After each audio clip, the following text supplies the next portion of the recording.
Yeah, I'm about to fade away. Cause every time I wake up I feel like it's Monday. Something's going wrong with all the chemicals up in my brain. All of a sudden I don't look at anything the same. Привет, привет, привет, песеры, с вами Морж. Надеюсь, 2 финала на моем канале вы смотрели, и настало время суперфинала. Встречается у нас Виталий Лесниченко, который играет под эмблемой ПСЖ.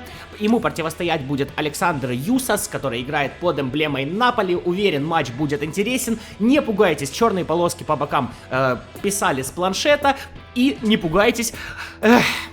В матче футболисты не подписаны, поэтому как я это буду комментировать, я пока что не знаю. Само собой, ссылки на турнирную группу, лучшую турнирную группу в РУ-сообществе будут в описании и закрепленном комментарии. Там же ссылка на мой телеграм, там же ссылка, если ты хочешь задонатить с русской карты на Android, могу с этим помочь. Но мы переходим к матчу. Уверен, матч будет интересный. Не знаю, как я буду разруливаться, вы сами понимаете, пишется это все одним кадром. Аркадий сегодня не присутствует, да, я немножко подрезал, чтобы эти черные полосы были поменьше.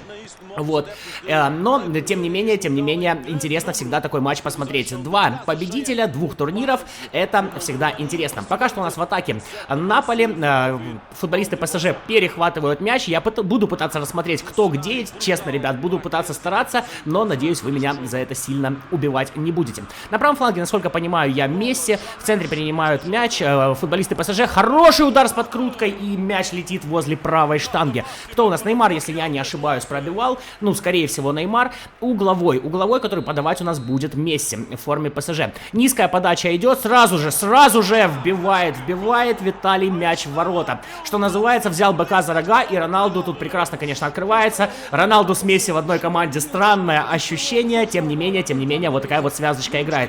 Низкая подача, Роналду оказывается первый на ближней штанге и вбивает мяч в ворота, Куртуа сделать ничего не мог. Огромное спасибо за повторы, вот это смотрится действительно здорово, действительно классно, но, насколько я понимаю, к сожалению, это не самые высокие настройки графики, потому что бутылок за воротами с вратарем я, если честно, не вижу. Хотя, может быть, я ошибаюсь. Ну что ж, ПСЖ у нас быстренько открывает счет, 6-я минута у нас только идет, и Наполи будет потихонечку строить свою игру.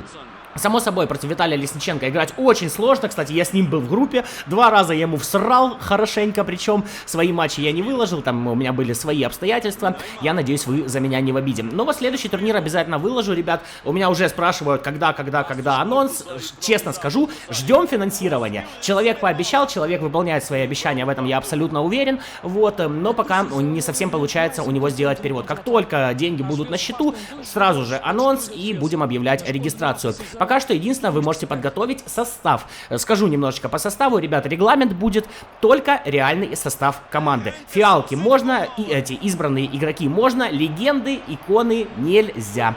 Поэтому нужен полный состав клуба. Причем, подчеркну, состав клуба на данный момент. То есть, если у вас есть Левандовский от Баварии, не можете вы из-за него играть за Баварию. Он в Барселоне. Поэтому, если собираете Барселону, Левандовский с эмблемой Баварии, это нормально. Вот.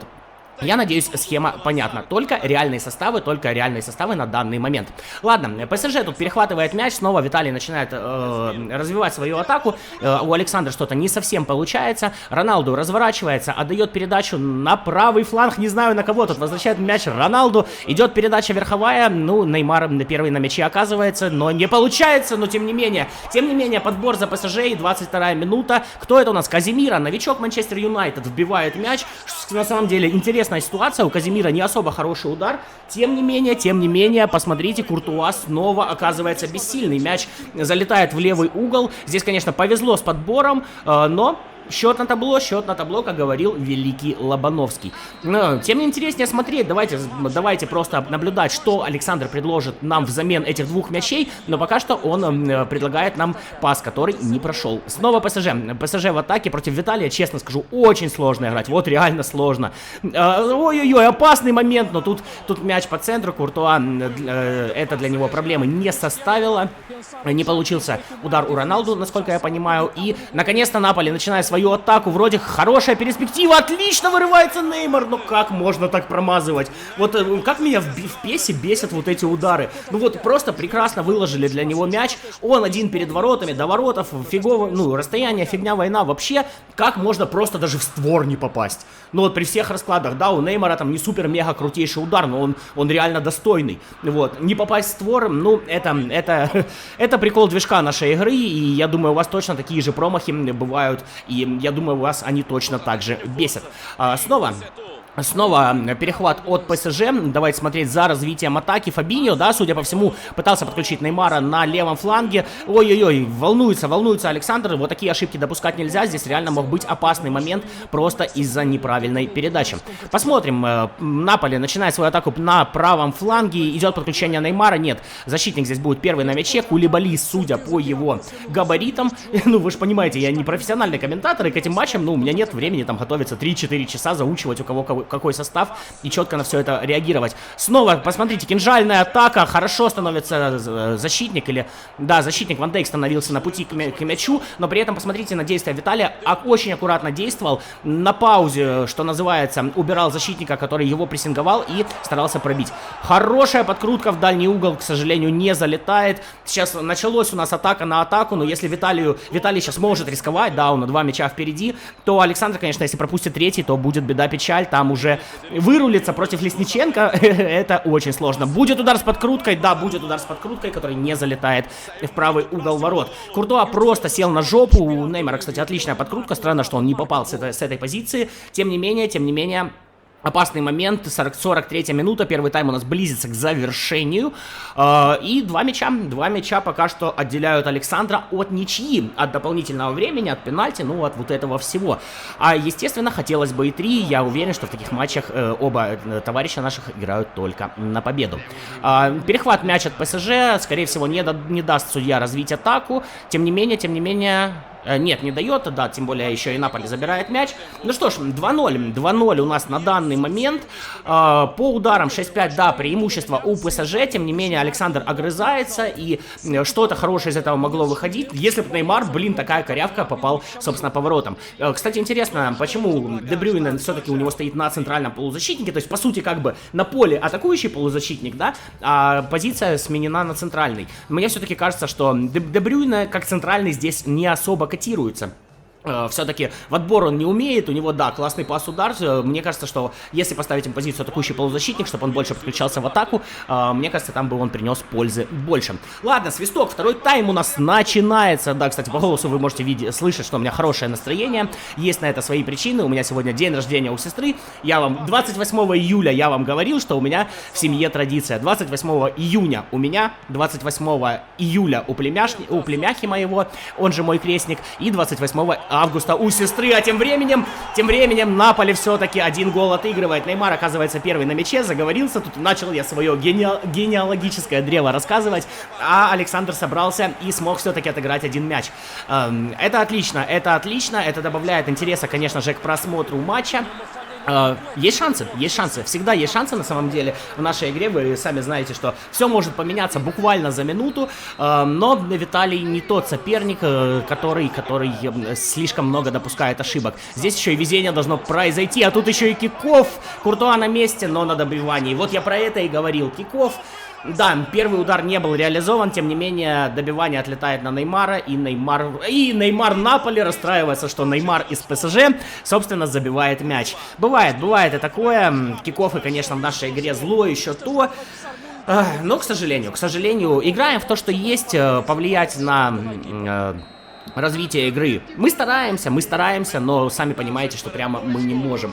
В любом случае, был такой, года 3 назад был такой разговор про патент кислого, там был разговор про World of Tanks, что тебя будут всегда держать в средней статистике. Вот мне кажется, что во многих играх такое в принципе присутствует. Для разработчиков это выгодно, чтобы игрок, который не может вообще ничего, чтобы его не трахали просто без остановки. Ой, снова момент, я потом договорю, и 4-й мяч, да.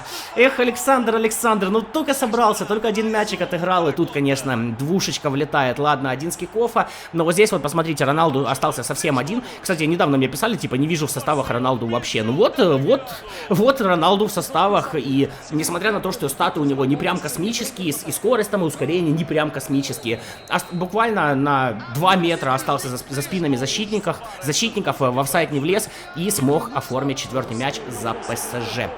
Так вот, были разговоры про этот патент кислого, там даже показывали его текстовку, и для многих разработчиков я уверен, что это выгодно, ну то есть, чтобы у тебя все игроки даже не так, чтобы у тебя слабые игроки чувствовали себя комфортно и им тоже давали выигрывать. Потому что, сами понимаете, что слабых игроков большинство, чуть меньше средних игроков, ну и хороших игроков вообще мало. Поэтому основная аудитория, а разработчик целится всегда в аудиторию, это, само собой, не слишком хорошие игроки.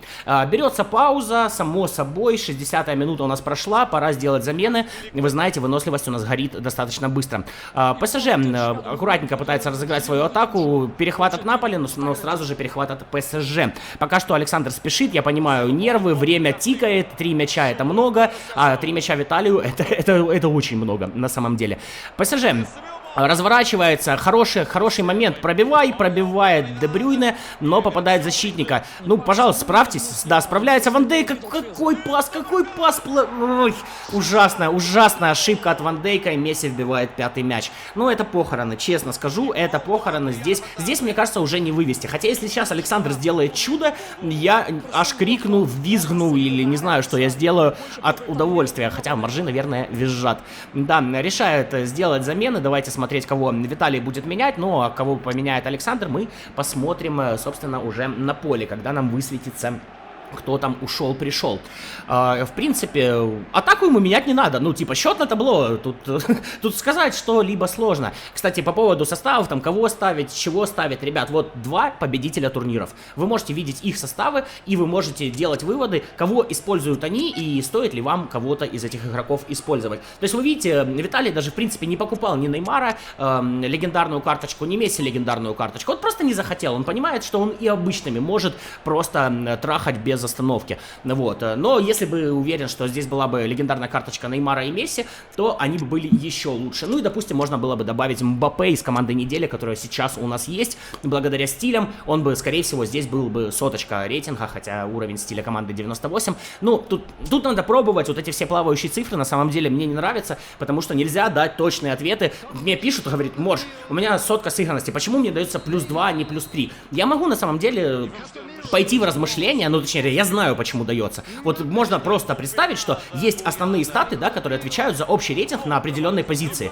И вот если у тебя где-то единички не хватает, да, то есть у одного футболиста этой единички хватает, чтобы сделать еще +1 общего рейтинга, а у какого-то футболиста этой единички не хватает, то у него будет +2 общего рейтинга. Но это если так, вот совсем поверхностно. Может быть, когда-нибудь я запишу видео, когда прям углублюсь в эту тему, но у меня нет формул, понимаете? То есть мне самому это все нужно будет просчитывать. А просчитывать, да я потом охренею. Я, пацанам, он посчитал просто процент на выпадение иконы, вы помните, я думаю, это видео. Какой-то олень гавкнул, что это не так, хотя меня можно было развалить, просто взяв листик, ручку и посчитать самому. Но, сами понимаете, оленям у нас верят лучше. И у меня нашлось, ну, наверное, ну вот при всех раскладах, хотя да, при моей аудитории 40 человек имбецилов, в принципе, вполне себе процент, как мне кажется. Хорошо, что их не намного больше. Вот, ну, хрен с ними, все равно нервы они мне потрепали своими тупорылыми комментариями. Я уже просто писал, говорю, приди в школу. Покажи учительнице условия задачи, и пусть она тебе посчитает, учительница математики. И ты поймешь, что кто-то немножечко просто насрал тебе в уши. Но это дело такое. У меня как бы 2 вышки, экономическая и... точнее, экономика предприятия и учет и аудит, как бы с цифрами я умею работать, я знаю, что такое теория вероятности и как ее считать. Но это как бы такое себе. Вот, ладно. 78-я минута у нас, 5-1 горит на табло. Александр пока что ничего прям острого предоставить нам не может, показать вернее. Но посмотрим, как будет развиваться эта атака. Что ж, уже в штрафной, хороший удар с подкруткой, но Нойер здесь на месте, мяч вытаскивает. И ПСЖ несется в атаку, Фабиньо, да, Фабиньо же, вроде бы Фабиньо, ну так я просто сдалека смотрю, отдает на правый фланг, и здесь у нас уже начинаются какие-то финты. Виталий играет позиционно, ищет пустые зоны, ищет открывающихся игроков, и ой-ой-ой-ой, какой удар шведкой с подкруткой в дальний угол, который попадает в штангу, но... Да, эпизод все равно завершен. 6-й мяч на 86-й минуте влетает, к сожалению, в ворота Александра. Эх, ну честно, было бы гораздо красивее, если бы вот прошлый удар влетел шведкой в дальний угол, подкрутка, красота была бы неимоверная. Конечно, это не переплюнет мяч Де Брюйне, который был в прошлых финалах, я думаю, вы помните, который, в принципе, был навесом, судя по всему. Вот, с него я просто охренел. Тем не менее, конечно, гол был бы красивый. Посмотрим, я думаю, минуты 3 добавит судья, потому что голов было достаточно много, Наполи в атаке. Надеемся, что конечно же, Александр сейчас соберется, сможет отыграть хотя бы один мяч, но пока что у нас угловой. Угловой, который будет... Что у нас... Ага, так, Виталий делает еще замены. Давайте смотреть, кого он... Да, Фабиньо, кстати, я не ошибался там по составу. Виталий делает замену. И смотрим, как будет разыгран угловой с левого фланга. Давайте смотреть, куда будет подача. Итак, мяч летит в центр, но здесь Нойер оказывается первый на мяче, слишком близко к вратарю, сразу же дальний удар с подкруткой, но Нойер на месте, для него это не проблема, хотя вы сами понимаете, мог бы быть какой-нибудь либо рикошет, либо еще чего-то, много игроков в штрафной площади, и это могло сделать что-то опасное, но не сделало. Наполи продолжает атаковать, один прорывается, хороший удар, ну забивай же, ну просто не идет мяч в ворота, и Салах здесь, собственно, естественно, расстраивается. Я расстраиваюсь так же, как Салах. Само собой, ни за одного из ребят я не болею, я со всеми в хороших отношениях. Вот, естественно, всем я желаю удачи и в турнирах, и во всем остальном. Вот. Но тут я просто смотрю как болельщик, и само собой мне хочется смотреть красивый матч с обилием голов, что называется, чтобы ребята долбили друг друга, пока кто-нибудь не заплачет. Что ж, поздравляю Виталия с суперкубком. Спасибо большое Александру за то, что он и выиграл другой турнир, и, собственно, старался, бился, но все-таки нужно тоже отдать ему должное. Хороший матч, мне понравился, мне интересно было комментировать. Надеюсь, вам понравилось, как я комментировал. Ребят, без подписей футболистов это реально сложно. Вот, поэтому не скупитесь на лайки, не скупитесь на комментарии. Вот, для меня все это польза. И эта польза в ваших руках. Ссылки на турнирную группу в описании и закрепленном комментарии. Там же ссылки на мои соцсети. Подписывайся. А с тобой был Морж. До новых встреч. Пока-пока.